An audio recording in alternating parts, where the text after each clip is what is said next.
Autour du bassin, il y a des équipes qui sont là à intervenir tout de suite parce que le bateau, une fois qu'il est échoué, la réparation doit être faite la plus vite possible. Tout de suite, on a des gens qui vont alimenter le bateau. Le bateau n'est plus, autonome. Il faut l'alimenter par les quais, l'alimenter en eau, l'alimenter en électricité, l'alimenter en gaz, l'alimenter en tout ce qui fait que, les travaux vont pouvoir se dérouler, à bord. Donc, il y a forcément de l'air puisque beaucoup d'appareils fonctionnent, à l'air, beaucoup d'électricité pour la soudure, enfin et cetera. Donc il y a des gars qui sont prêts tout de suite à intervenir pour envoyer tous les manches. Il y a, les eaux usées qu'il va falloir évacuer aussi, du bateau. Il y a des manches aussi pour récupérer les eaux usées.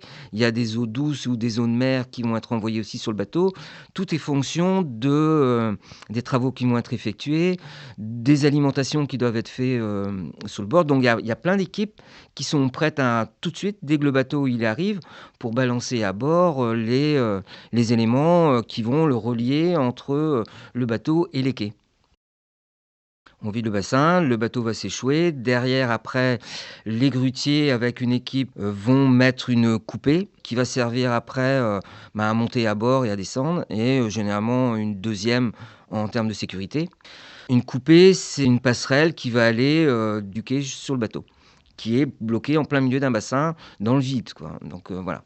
Si c'est, des pétroliers, des gaziers et cetera, il va falloir, rendre inertes des cuves.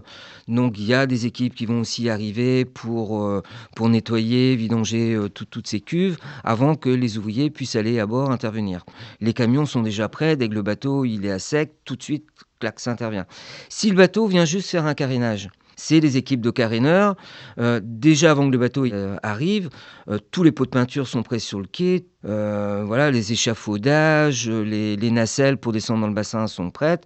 L'idée, c'est que, voilà, on attaque tout de suite. J'ai vu, un bateau arriver, un soir, le lendemain matin, quand je suis retourné, à bord, il y avait déjà une partie de la peinture qui était enlevée.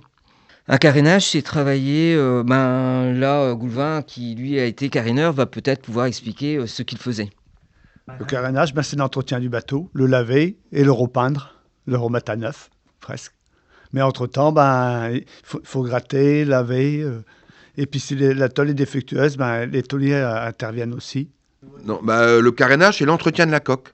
Donc lorsqu'un navire arrive au bassin, en général, les trois quarts du temps d'ailleurs, c'est pour venir entretenir cette coque. C'est-à-dire qu'il faut la nettoyer parce qu'il y a un certain nombre d'ingrédients qui se sont collés sur cette coque de navire durant le temps passé dans l'eau, des algues, des coquillages.